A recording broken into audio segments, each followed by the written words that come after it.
जी दोस्तों, बिस्मिल्लाहिर्रहमानिर्रहीम। अब बताइए मुझे, क्या आपको आवाज़ भी आ रही है, आपको ये स्क्रीन भी नज़र आ रही है, एवरीथिंग इज़ ओके? सो बिस्मिल्लाहिर्रहमानिर्रहीम। आज हमारी वीकली BFD के वेबिनार का हम आगाज़ कर रहे हैं।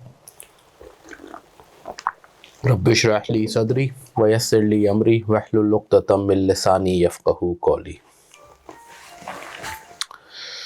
अच्छा दोस्तों, तो मैंने इसको थोड़ा स्क्रीन को छोटा कर लिया ताकि हम सारी चीज़ें देख सकें इसमें बड़े आराम से। हमने लास्ट जो हमारा वीकली वेबिनार था उसमें हमने आपको ये असाइनमेंट हमने बताई थी कि आपने क्या क्या लेक्चर्स देखने हैं। ये BFD का जो सिलेबस है ये स्टार्ट हो रहा है विद द फंडामेंटल टॉपिक। हमारा क्या है? Basic investment appraisal. ये हमारा जो टॉपिक है वो है basic investment appraisal, right. Basic investment appraisal. हमने अपने सिलेबस को सर्टेन ब्रॉड एरियाज में ब्रेक किया। एक है बेसिक इन्वेस्टमेंट अप्रेजल, दूसरा है हमारा advanced investment and financing decision यानी एडवांस्ड इन्वेस्टमेंट अप्रेजल, फिर share valuation and mergers and acquisition, ये तीसरा बड़ा हेड है। फिर फॉरेक्स एंड रिस्क हेजिंग, जिसमें फॉरेक्स की भी, इंटरेस्ट रेट की भी, कमोडिटी प्राइस की भी, फेयर वैल्यू की भी, रिस्क हेजिंग हम पढ़ते हैं। फॉरेक्स के fundamentals and risk hedging, right, कि रिस्क को आइडेंटिफाई करना और कैसे उसको प्रोटेक्ट करना। फिर एक डिविडेंड डिसीजन मेकिंग है, और फिर हमारे कुछ अदर एरियाज़ हैं, फोरकास्टिंग का एरिया है, रेशियो एनालिसिस, इस तरह की टॉपिक्स हैं। और इसमें basics of working capital management भी आता है।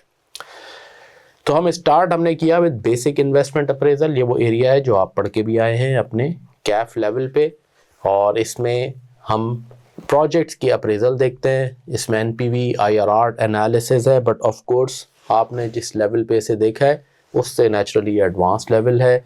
और बेसिक इन्वेस्टमेंट अप्रेजल में हम कैश फ्लो डिटर्मिनेशन सीखते हैं फॉर NPV एंड IRR, और एडवांस इन्वेस्टमेंट अप्रेजल में हम डिस्काउंट रेट, जो रिक्वायर्ड रेट होता है, उसकी डिटर्मिनेशन सीखते हैं। तो इसमें हमने पहले आपको कहा था कि आपको मिलेंगे लेक्चर्स कैश फ्लोज के डूज एंड डोंट्स, ठीक है, रेलेवेंट और इररेलेवेंट कैश फ्लोज की identification, tax effect, working capital changes, inflation, ये इसी तरीके से ऑर्गेनाइज हैं। इन लेक्चर्स में आपको यही चीज़ें मिलेंगी। और हमने कहा था कि आप इन लेक्चर्स को सुकून से देख के, यानी ये वाला एरिया आप कंप्लीट करेंगे अपना सारा, तो आपका बेसिक्स कैश फ्लो डिटर्मिनेशन की जब कंप्लीट हो जाएंगी, फिर आपके पास नेक्स्ट टॉपिक आएगा सेंसिटिविटी एनालिसिस। नेचुरली इन जब आप लेक्चर्स देखेंगे इसमें काफ़ी प्रैक्टिस कराई गई है, डिफरेंट सोर्सेज से प्रैक्टिस कराई गई है, आपके अपने पास पेपर से बहुत सारी प्रैक्टिस कराई गई है। फिर दूसरा एरिया आता है, उसके बाद हमने कहा था सेंसिटिविटी एनालिसिस का। सेंसिटिविटी एनालिसिस ये ब्रेक इवन एनालिसिस है, राइट, जो आप पहले पढ़ के आए हुए हैं, ये उसी का एडवांस वर्जन है। वहाँ हम अपनी MFA में या कॉस्टिंग में हमारे लिए जो बॉटम लाइन इंपॉर्टेंट होती है वो प्रॉफिट होता है। सो हम ये देखते हैं कि जब एक प्रोजेक्ट कर रहे हैं, ये रिस्क मैनेजमेंट टूल है। So what adverse change in a particular variable can turn my profit to zero. वहाँ ये देखते थे ब्रेक इवन, कितना वॉल्यूम कम हो जाए, कितनी मेरी प्राइस कम हो जाए कि मेरा प्रॉफिट ज़ीरो हो जाएगा। यहाँ फाइनेंशियल मैनेजमेंट में प्रॉफिट की जगह हम किस चीज़ को सिंबलाइज करते हैं, किस चीज़ के थ्रू हम डिसीजन मेकिंग करते हैं, वो है NPV। तो फिर यहाँ हम सेंसिटिविटी एनालिसिस में ये देखते हैं, जब हम एक प्रोजेक्ट की वैल्यूएशन कर रहे हैं, कि what adverse change, negative change, adverse का वर्ड इसलिए यूज़ कर रहा हूँ कि कॉस्ट की इंक्रीज एडवर्स होती है, रेवेन्यू की डिक्रीज एडवर्स होती है।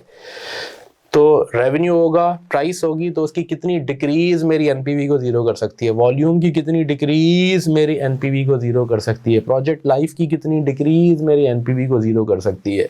कॉस्ट देखूंगा तो कहूँगा कितनी मटेरियल कॉस्ट की इंक्रीज़, कितनी लेबर कॉस्ट की इंक्रीज़ मेरी NPV को ज़ीरो कर सकती है। ये पूरा एनालिसिस है। इसमें विद टैक्स इफेक्ट्स फिर हम पढ़ते हैं, फिर हम इसमें आप टैक्स रेट की सेंसिटिविटी भी देखते हैं, लाइफ की भी देखते हैं, ये सारी चीज़ें देखते हैं। फिर उसके बाद इसी से लिंक टॉपिक मैंने आपसे कहा था, ये सेंसिटिविटी आप कंप्लीट करेंगे तो फिर मिसिंग फिगर्स का एनालिसिस है। मिसिंग फिगर्स कि कैसे, अब इस तरह के क्वेश्चंस हैं एग्जाम में कि जिसमें आपको यूं कहिए कि एंड रिजल्ट बताया गया और वर्क बैक करना है। जैसे मैथमेटिक्स में ना x की एक अननोन फिगर आप फाइंड आउट करते थे, ये समझें फाइनेंशियल मैनेजमेंट की वही x की आइडेंटिफिकेशन है।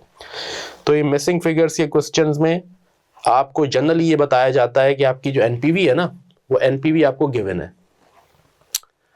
अब आप को एनपीवी गिवन है तो वर्क बैक करना है कि वो क्या सेलिंग प्राइस हो, वो क्या वॉल्यूम हो, वो क्या मटेरियल कॉस्ट की फिगर हो, जिससे मैं इसी बॉटम लाइन पे आऊँगा। यानी नतीजा गिवन है, ऊपर वर्क बैक करके वो वेरिएबल फाइंड आउट करना है कि वो टारगेट वैल्यूज वेरिएबल की क्या हो जो मुझे ये नतीजा देगी।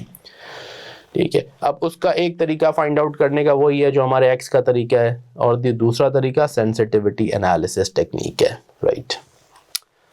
तो सेंसिटिविटी फिर यहाँ भी काम आती है और इस तरह के क्वेश्चंस आपको पास पेपर में मिलते हैं। मैंने कहा था इंपॉर्टेंट क्वेश्चन है, एक क्वेश्चंस होते हैं, इनको आपने देखना है। फिर तीसरा टॉपिक आपसे कहा था जब आप ये कर लें तो फिर एक डिसीजन मेकिंग आती है, एसेट रिप्लेसमेंट डिसीजंस।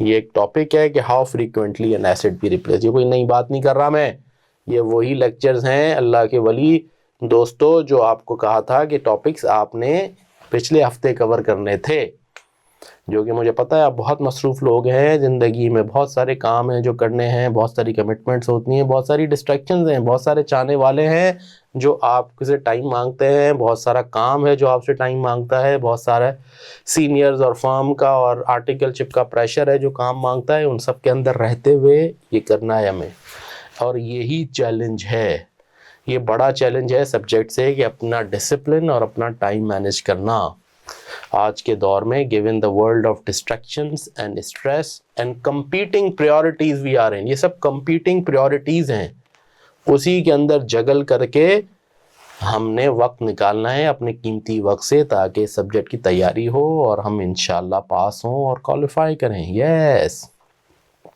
सब्जेक्ट बहुत आसान है, सो आसान। तो एसेट रिप्लेसमेंट डिसीजंस, मैंने आपसे कहा था कि जब आप इसमें देखेंगे, इसमें एक मैथमेटिकल टेक्निक बताई गई है, इक्विवेलेंट एनुअल कैश फ्लो या कॉस्ट टेक्निक, जो कि हेल्प करती है। क्या करती है वो टेक्निक हेल्प करती है साइक्लिकल कैश फ्लोज को कन्वर्ट करने में। इन साइक्लिकल कैश फ्लोज को कन्वर्ट करते हैं हम इसके through into annuity cash flows. ये है वो साइक्लिकल कैश फ्लोज, इसके थ्रू कन्वर्ट होते हैं इनटू एन्युटी कैश फ्लोज। ये बात कर रहा हूँ मैं साइक्लिकल कैश फ्लोज वाली, राइट। और इसके थ्रू फिर हम फैसला करते हैं कि should an asset be replaced every 5 years, should an asset be replaced every 4 years, should an asset be replaced every 3 years, every 2 years। वो डिफरेंट साइकिल्स हैं, उनमें से हम बेस्ट ऑप्टिमल साइकिल पिक करते हैं, ऑप्टिमल रिप्लेसमेंट साइकिल आइडेंटिफाई करते हैं। क्या आइडेंटिफाई करते हैं? ऑप्टिमल रिप्लेसमेंट साइकिल,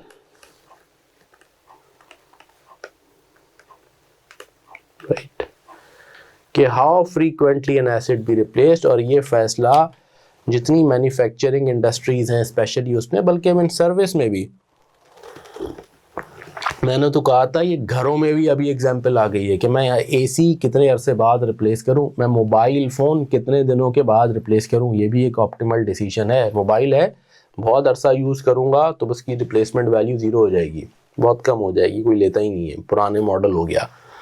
और बहुत फ्रीक्वेंटली रिप्लेस करूंगा तो कैपिटल कॉस्ट फ्रीक्वेंटली आएगी, स्टाइपेंड से जाएगी, और ऑन दी अदर हैंड जो मेरी मोबाइल है उसकी रीसेल वैल्यू मुझे अच्छी मिल जाएगी। वैसे ही आप बहुत अच्छी माशाल्लाह आपकी तो स्टाइपेंड्स हो गई हैं, मिलियंस में कमाते हैं आप लोग, तो कोई मसला नहीं है। तो आप भी ये फैसला कर सकते हैं। ये पर्सनल लाइफ डिसीजन में भी अब ये फैसले आए हैं कंज्यूमर गुड्स के अंदर, लेकिन इंडस्ट्रीज़ में तो ये बड़े कॉमन बिजनेस फाइनेंस डिसीजंस हैं। और वो डिसीजन जनरली मैंने आपको जैसे बताया कि जो इंडस्ट्रियल एंटिटीज़ होती हैं उनके पास डिफरेंट मोटर्स, डिफरेंट अपना पार्ट्स लगे हुए होते हैं, वो जिसके अंदर फिल्टर्स होते हैं, जिसके अंदर जनाब आपकी हीटिंग ट्यूब्स होती हैं, रीहीटर ट्यूब्स होती हैं, फैंस होती हैं, जहाज़ हैं तो जहाज़ के अंदर जो है ना आपकी इंजन होती है, आपका एपीयू होता है, एक्चुअली पावर यूनिट होता है। तो how frequently they be replaced, replacing more frequently gives, उसका नुकसान क्या है? Higher capital cost. फ़ायदा ये है lower operating and maintenance cost and higher resale value. अगर आप लेट रिप्लेसमेंट करते हैं तो you save on capital cost, but on the other hand you pay more operating and maintenance cost, you compromise on the disposal proceed. So what's the appropriate balance, what is the optimal replacement cycle, ये determine करते हैं हम इसमें, जिसमें एक तरीका equivalent annual cost technique है, और फिर जैसे मैंने आपको बताया था कि उसका फिर दूसरा तरीका है LCM method, equivalent annual cost. एक मेथड ये है जो बुनियादी है, दूसरा LCM मेथड है, वो भी हम पढ़ते हैं, जो हार्ड और लेंथी मेथड है, लेकिन इस पे भी एग्जाम में क्वेश्चंस आते हैं. आपको लेक्चर्स में ये दोनों मेथड्स पूरे एक्सप्लेन किए गए हैं, उनके क्वेश्चंस प्रैक्टिस कराए गए हैं, उनके पास पेपर्स कराए गए हैं. जब ये कर लेते हैं तो हमने कहा था कि फिर कैपिटल राशनिंग पे आएंगे. ये तीसरा बड़ा टॉपिक है. लेकिन इस पे पहुंचने से पहले अब मेरा आपसे सवाल है, आप में से सारे लोगों ने ये लेक्चर्स देख लिए हैं? How many of you have seen those lectures? Any questions, any confusions around those lectures? जितनी मैंने अभी तक बातें की हैं, ये तो बेसिक्स है ना. जी नदीम साहब बताइए, जी अनवार साहब बताइए, जी सैन बताइए.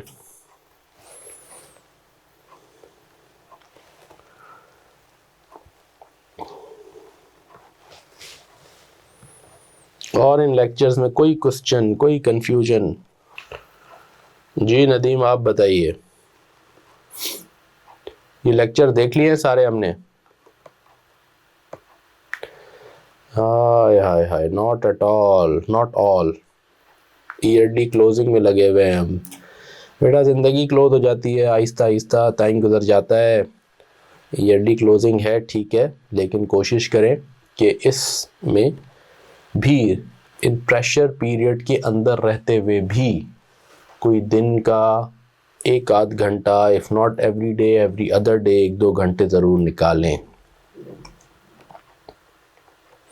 जो लेक्चर्स देखे हैं उसमें सब क्लियर है? ओके. तो कोशिश करें कि इन लेक्चर्स को पूरा करें, और ताकि the idea of these webinars is what? Is not to replace those lectures, is not a replica, is not a replacement of वो जो lectures हैं, जो topic हैं. इसमें तो हम डिस्कस करते हैं कि उस टॉपिक्स में आपने क्या पढ़ना है, हम आपको हेड्स अप देते हैं, विंडो ओपन करते हैं, और मोस्ट इम्पॉर्टेंटली इन वेबिनार्स का ऑब्जेक्टिव क्या है? इनका ऑब्जेक्टिव BFD के केस में हमारा, जैसे अब स्ट्रेटेजिक बिजनेस फाइनेंस कह रहे हैं, जिसका पुराने तकिए का नया नाम हो गया है, इनका ऑब्जेक्टिव ये है कि जी आपके क्वेश्चंस, आपके मसाइल और उनका हल, यानी आपके क्वेश्चंस को हम आंसर करें. ठीक है ना? जब आप ये लेक्चर्स देख लेंगे तो फिर आप अपना टारगेट बनाएं. आप देखेंगे कैपिटल राशनिंग. मैं थोड़ा सा कैपिटल राशनिंग को इंट्रोड्यूस कर लेता हूं, ताकि हमारे पास अगले वीक का भी एक पूरा का पूरा एक प्लान मौजूद हो. जैसे ही आप सेंसिटिविटी एनालिसिस ख़त्म करेंगे तो फिर आप कैपिटल राशनिंग देखेंगे. जी लेक्चर्स तो वो क्लास लेक्चर्स हैं जिनमें डिस्कशन भी है, प्रैक्टिस भी है. फिर आप लोगों ने वो जो 4 हमारी हैंडआउट बुक्स हैं वो ज़रूर लेनी है. ठीक है, भले उसकी सॉफ्ट कॉपी हो आपके पास, यानी उन लेक्चर्स की खुद प्रिंट कर लें जो हैंडआउट्स की, या यहाँ से प्रिंटेड बुक्स मिल जाती हैं एट कॉस्ट. जो इनकी प्रिंट कॉस्ट है उस पर ही आपको दे देंगे, और आप वो ले लें. उस बड़ा हैंडी हो जाता है कि आपने क्वेश्चन पढ़ा, फिर उसका वही सॉल्यूशन आपने भले कंप्यूटर पे कर लिया. ठीक है, या जो क्लास में क्वेश्चन हो रहे हैं वो आप देख रहे हैं तो आपको नज़र आ रहे हैं, फिर आप उनकी प्रैक्टिस कर रहे हैं.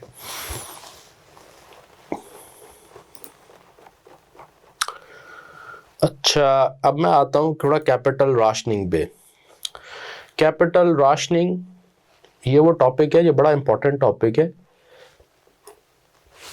ये काम हम घरों में भी हो रही होती है. राशनिंग उस एसेट, उस रिसोर्स की होती है जो लिमिटेड सप्लाई में हो.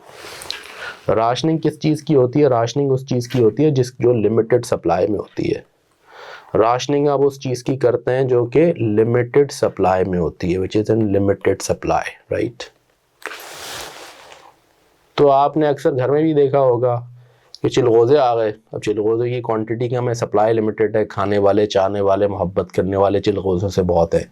तो फिर क्या करती हैं अम्मा, जो है ना घर में, दादी अम्मा या अम्मा क्या करती हैं, वो हर एक को थोड़ा थोड़ा दे देती हैं ताकि सब मुतमईन हो जाएं. That's called socialist rationing. ठीक है, सबको मुतमईन करना. चॉकलेट आया कहीं से, एक डब्बा या फ्रूट का एक गिफ्ट आया, अब बहुत सारे बच्चे जमा हो गए, तो फिर आप क्या करते हैं, फिर आप राशन कर देते हैं, भाई इसको भी थोड़ा दे दो, इसको भी दे दो, आधा है तो काट के दे दो। तो ये सोशलिस्ट राशनिंग है। हम हैं कैपिटलिस्ट सोसाइटी के अंदर और बिजनेसेस ऑपरेट कर रहे हैं कैपिटलिज्म माइंडसेट के साथ, मैक्सिमाइजेशन ऑफ प्रॉफिट। अब बिजनेसेस भी इस तरह की सिचुएशन फेस कर रहे होते हैं। एक उसका एक क्या कहते हैं, एक टेलर आप उसका नीचे भी देख के आए हैं अपने कैफ लेवल पे, जिसको मैं जिक्र करूंगा लिमिटिंग फैक्टर एनालिसिस के हिसाब से। तो कैपिटल राशनिंग में बिजनेसेस के पास यूं कहिए कैपिटल लिमिटेड है,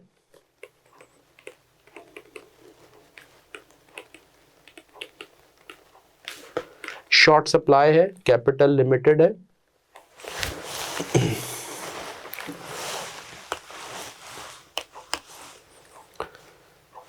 और उस लिमिटेड कैपिटल के अंदर they have number of viable या positive NPV projects. Viable project वही है जो पॉजिटिव एनपीवी है। अब ये सिचुएशन आ गई। सिचुएशन ये है कि कैपिटल इन लिमिटेड सप्लाई है, कैपिटल की लिमिटेड अवेलेबिलिटी है। कुड बी कि भाई आपके पास अपने रिसोर्सेज ख़त्म हो गए, मज़ीद बोरो करने की कैपेसिटी ख़त्म हो गई, या आपने खुद ही अपने लिए लिमिट लगा दी कि मुझे इस साल इससे ज़्यादा इन्वेस्टमेंट नहीं करनी। Could be hard, could be soft rationing, या आप पढ़ेंगे उसमें। अब प्रोजेक्ट्स बहुत सारे हैं, दिल तो चाह रहा है बहुत इन्वेस्टमेंट करें, ठीक है ना, और जो है लेकिन जेब में पैसे नहीं है, इन शॉर्ट। अब जब पैसे नहीं है तो फिर क्या करना है, फिर प्रायोरिटाइजेशन करनी है ना।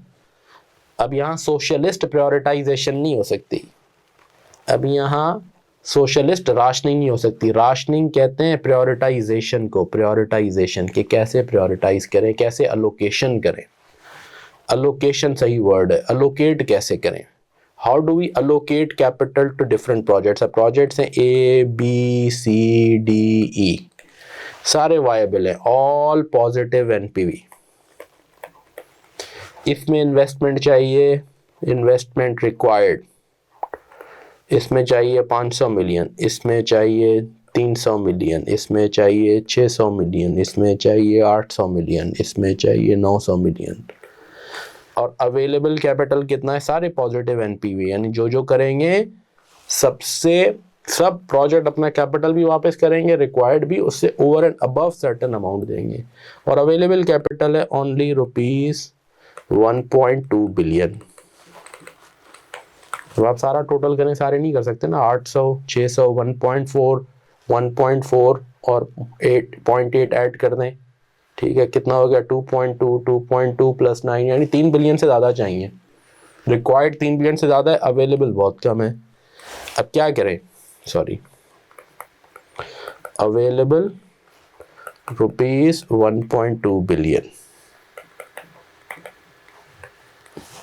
अब क्या करें, इसका मतलब है सारे तो नहीं कर सकते, तो क्या हम सिर्फ ये कर लें, 800 और 300 ये मिलके कर लें 1100, या 600 800 ये नहीं कर सकते। अब कैसे अलोकेट करें, how, what is the best way to allocate. ये बेहतर है, ये बेहतर है, ये 3 बेहतर है, ये बेहतर है, इसके साथ ये कर लिया जाए, इस 900 के साथ 300 कर लिया जाए, क्या किया जाए, कैसे किया जाए। This is an important decision and businesses often face this situation कि कैपिटल लिमिटेड सप्लाई है और अपॉर्चुनिटीज़ ऑफ जो है ना इन्वेस्टमेंट बहुत सारी है। तो अब आप क्या करते हैं, अब आप फाइंड आउट करते हैं what is the most optimal जो है ना मेरी इन्वेस्टमेंट मिक्स। हमें फाइंड आउट करना है इफेक्टिवली ऑप्टिमल इन्वेस्टमेंट मिक्स। लेकिन नेगेटिव एनपीवी प्रोजेक्ट है तो होगा ही ना, बात ही ख़त्म हो गई। ऑप्टिमल इन्वेस्टमेंट मिक्स हम फाइंड आउट करते हैं। बेस्ट इन्वेस्टमेंट मिक्स ये आता है आपको। ऑप्टिमल राशनिंग ऑफ कैपिटल करते हैं आप। Optimal investment mix, best investment mix.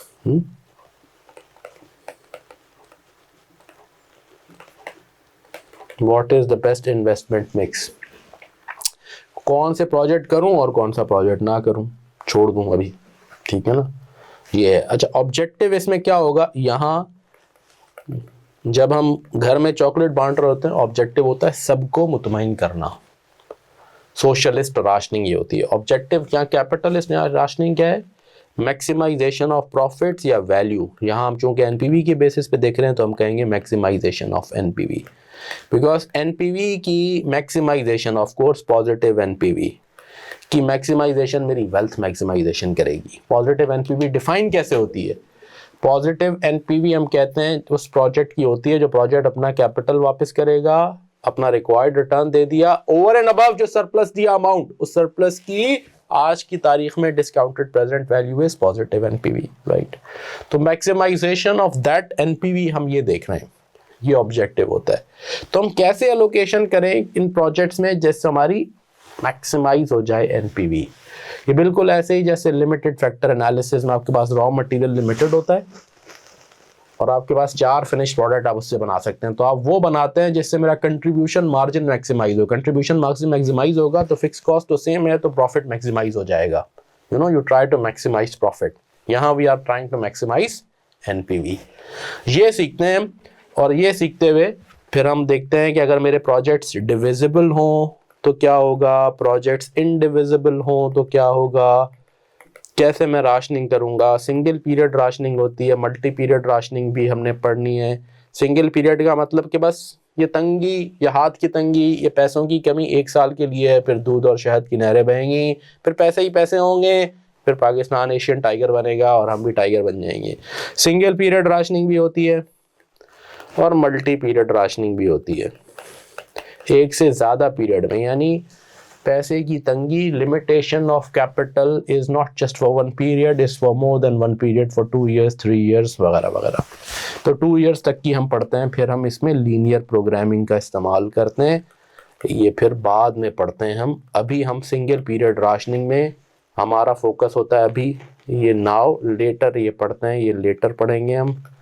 ये सिंगल पीरियड राशनिंग हमने पढ़ी है और सिंगल पीरियड राशनिंग में डिविजिबल और इनडिविजिबल प्रोजेक्ट्स पे सारा फोकस है, और इनडिविजिबल में कॉम्प्लेक्सिटी आती है और इसमें 18 20 मार्क्स के क्वेश्चन आते हैं। जैसे मैंने कहा था ये एग्जामिनर का बहुत फेवरेट टॉपिक है, बहुत फ्रीक्वेंटली एग्जामिन होता है, इसलिए आपको इसकी बेहतरीन तरीके से तैयारी करनी पड़ेगी।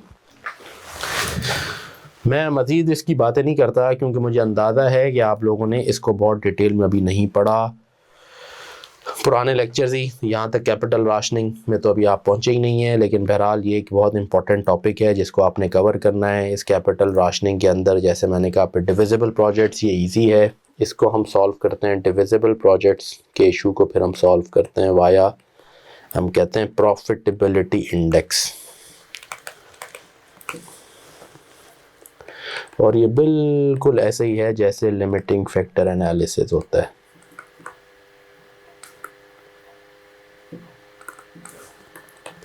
NPV divided by investment amount. तो बेसिकली इसके थ्रू हम क्या कर रहे हैं, NPV per unit of capital, वो रुपी है, वो डॉलर है, एनपीवी पर डॉलर कितनी है मेरी, पर amount invested, per unit of capital, ठीक है। तो अगर मेरा कोई प्रोजेक्ट मुझे 20 की एनपीवी दे रहा है फॉर 100 की इन्वेस्टमेंट, तो 0.2 की मेरी प्रॉफिटेबिलिटी इंडेक्स आ गई, यानी for every ₹1 invested I am going to get an NPV of 20 पैसा। तो मैं डिविजिबल प्रोजेक्ट्स की रैंकिंग करता हूँ, प्रायोरिटाइजेशन करता हूँ through profitability index. Divisible projects वो प्रोजेक्ट्स होते हैं जो बिट्स एंड पीसेस में हो सकें। प्रोजेक्ट्स को हम ब्रॉडली 2 हिस्सों में वहाँ क्लासीफाई करते हैं, projects that could be divided into bits and pieces and projects that could not be divided into bits and pieces। और मैं दोनों की एग्जांपल दे देता हूँ आपको प्रैक्टिकल। एक कायरोस कबाब है, तुर्किश फार्म है, वो कहती है मैं पाकिस्तान में आऊँ और मैं 200 अपनी आउटलेट्स खोलूँ, ठीक है।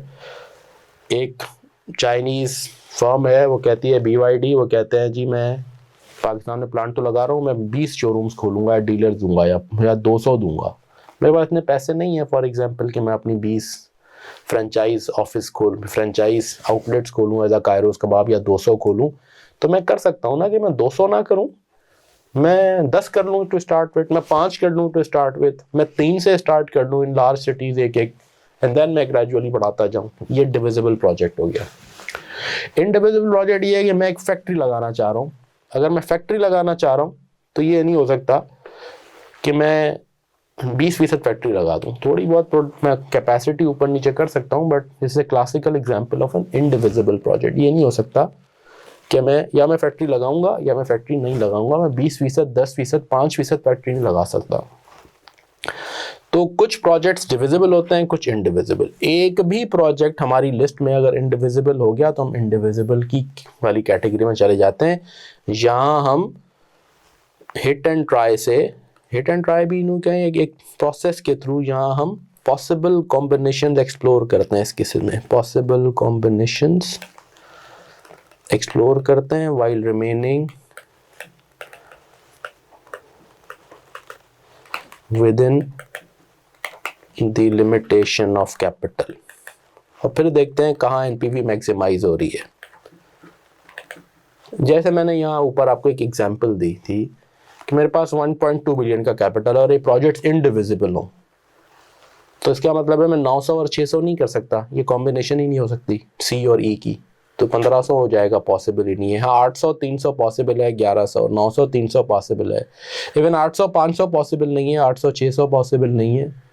हाँ ये हो सकता है 500 600 300, ये तीन मिलके नहीं हो सकते। 800 600 1400 हो जाते हैं, तो 1.2 बिलियन की लिमिट से। तो मैं पॉसिबल कॉम्बिनेशंस क्या करूँगा, मैं एक कॉम्बिनेशन ये बना लूँगा, मैं एक कॉम्बिनेशन ये बना लूँगा, मैं एक कॉम्बिनेशन 500 600 की बना लूँगा, मैं एक 300 800 की कॉम्बिनेशन बना लूँगा, मैं एक 300 900 की कॉम्बिनेशन बना लूँगा। ये पॉसिबल कॉम्बिनेशन बन गई। फिर एक एक पॉसिबल कॉम्बिनेशन पे देखूँगा एनपीवी क्या बन रही है, टोटल कहाँ एनपीवी मैक्सिमाइज हो रही है। तो this is how I will handle indivisible projects. Divisible project होंगे तो इसका मतलब है जितना गुड़ डालूंगा उतना, 300 मिलियन नहीं, मैं 30 मिलियन कर दूं, उसी प्रोपोर्शनेट से मुझे एनपीवी मिल जाएगी। मैं 10% प्रोजेक्ट करूंगा 10% एनपीवी मिलेगी, 20% प्रोजेक्ट करूंगा 20% एनपीवी मिलेगी। तो डिविजिबल प्रोजेक्ट्स को हम प्रॉफिटेबिलिटी इंडेक्स के थ्रू सॉल्व करते हैं। इंडिविजिबल प्रोजेक्ट्स में हम पॉसिबल कॉम्बिनेशंस अपनी देख के एक एक करके, और उसको फिर तरीका भी होता है उसको कैसे एफिशिएंटली आप कॉम्बिनेशंस बनाएं, उन्हें एक्सप्लोर करते हैं। और कैपिटल सप्लाई के अंदर of course limitation of that supply के अंदर रहते हुए the combination that gives us the highest NPV उसे पिक करते हैं। तो ये एक ब्रॉड ओवरव्यू है। एक मैंने एक विंडो खोली है कैपिटल राशनिंग में क्या मिलेगा। कैपिटल राशनिंग के टॉपिक में आप देखेंगे उसमें भी आपसे पहले एनपीवी कैलकुलेट कराता है प्रोजेक्ट्स की, फिर कराता है राशनिंग बहुत सारों में। तो अगर 18 मार्क्स का क्वेश्चन है तो बाद औकात एनपीवी की कैलकुलेशन में कॉम्प्लेक्सिटी करता है। 8 या 10 मार्क्स हो सकता है कि एनपीवी कैलकुलेशन क्यों, और बाकी जो है ना 50-60 मार्क्स राशनिंग क्यों, कि कॉम्बिनेशन का analysis. Majority of the time तो आपको इंडिविजिबल का सिनेरियो देता है, और उस इंडिविजिबल के थ्रू आप, यानी वो क्वेश्चन थोड़ा मुश्किल बनता है, उसमें थोड़े ऑप्शंस बनाने पड़ते हैं, तो वो टिपिकली आपको इंडिविजिबल प्रोजेक्ट्स की ही सिनेरियो को देता है एग्जामिनर। और इंडिविजिबल प्रोजेक्ट्स के केस में आप पॉसिबल कॉम्बिनेशंस बनाते हैं। वो पॉसिबल कॉम्बिनेशंस कैसे बनाएं, वो 6-6 8-8 प्रोजेक्ट्स की लिस्ट भी दे देता है, उसमें कैसे नेविगेट करें। फिर इस तरह की कॉम्प्लेक्सिटी भी डालता है कि projects can be together, dependent projects, independent projects, mutually exclusive projects, इस तरह की वर्डिंग्स भी आप देखेंगे। फिर वो पूरा एक्सप्लेन किया गया है। म्यूचुअली एक्सक्लूसिव क्या है, उनको कैसे हैंडल करेंगे। म्यूचुअली एक्सक्लूसिव प्रोजेक्ट्स वो हैं जो जंगल के शेर की तरह होते हैं, जो ना एक प्रोजेक्ट होगा तो दूसरा नहीं हो सकता, वो एक दूसरे को म्यूचुअली एक्सक्लूड करते हैं। जैसे एग्जांपल है, एक ही लैंड है, मैं वहाँ कह दूँ कि यहाँ मैं होटल भी बना सकता हूँ या मैं रेजिडेंशियल प्लाजा भी बना सकता हूँ, तो ये म्यूचुअली एक्सक्लूसिव है। या होटल बनाऊंगा या प्लाजा बनाऊंगा, और मैं दोनों को एक प्रोजेक्ट दे दूँ, एक को प्रोजेक्ट ए नाम दे दूँ, एक को प्रोजेक्ट बी नाम दे दूँ, तो ये ए और बी क्या है, ये म्यूचुअली एक्सक्लूसिव है। या यहाँ होटल बनेगा या प्लाजा बनेगा, एक ही लैंड पे दोनों काम नहीं हो सकता, मैं नहीं कर सकता कि जो मैंने प्लान बनाया हुआ है। तो या मैं तीसरा कर दूं कि मैं इसी लैंड की जगह पे मैं फैक्ट्री लगा दूं, तो या मैं फैक्ट्री लगाऊंगा या मैं होटल लगाऊंगा या मैं प्लाजा बनाऊंगा, रेजिडेंशियल सारा पूरा रेजिडेंशियल कॉम्प्लेक्स बनाऊंगा।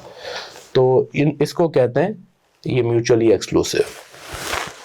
और कुछ प्रोजेक्ट्स होते हैं डिपेंडेंट होते हैं, यानी प्रोजेक्ट ए होगा तो बी ज़रूर होगा। यानी मैंने कहा मैं फैक्ट्री लगाऊंगा, फिर मैंने उसी के लिए लिखा कि इसी के लिए ना मैं पूरी एक फ्लीट भी बनाऊंगा जो कि जो है क्या उसको इसको सप्लाई, उसकी चेन को मैनेज करने के लिए डिस्ट्रीब्यूशन। तो अब ये म्यूचुअली डिपेंडेंट हो गया। वो डिस्ट्रीब्यूशन उसी वक्त होगी जब फैक्ट्री लगेगी तो डिस्ट्रीब्यूशन भी साथ होगी।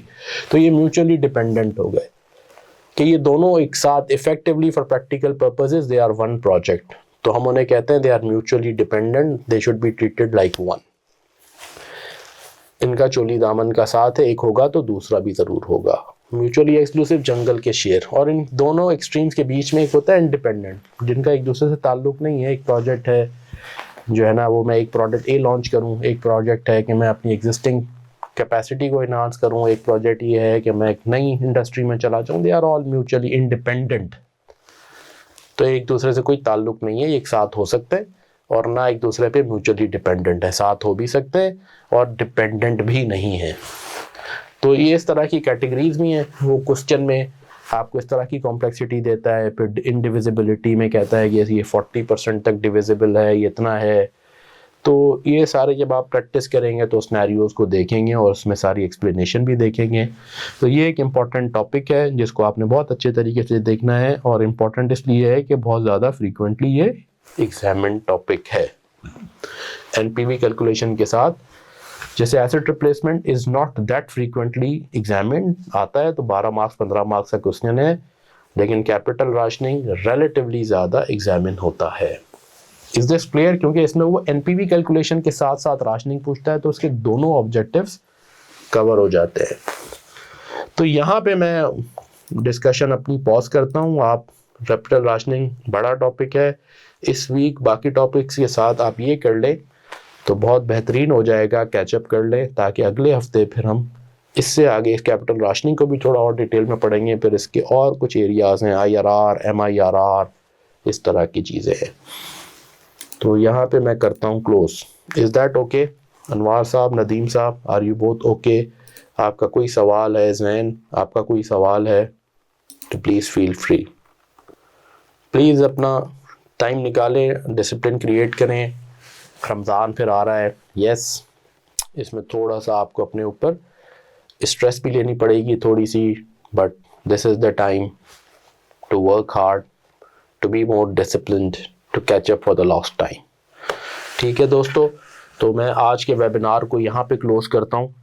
जैसे कुछ दोस्तों ने पिछली क्लास में रिक्वेस्ट भी की थी कि सर BFD में अभी आप थोड़ा सा स्लो चलें जब तक हम कैचअप कर लें, हम अपने एनुअल क्लोजिंग के उसमें साइकिल में, फिर आप स्पीड अप कर लीजिएगा। बहरहाल लेक्चर्स अवेलेबल हैं, वेबिनार्स की हम स्पीड में, टॉपिक्स की डिस्कशन की स्पीड हम बढ़ा देंगे फिर नेक्स्ट इंशाल्लाह संडे से। So we close this, and then at 3:15 we are going to meet and we will start discussing हमारा sustainability का S1 topic, right? CFAP 3. We'll meet at 3:15. Take care. Allah Hafiz.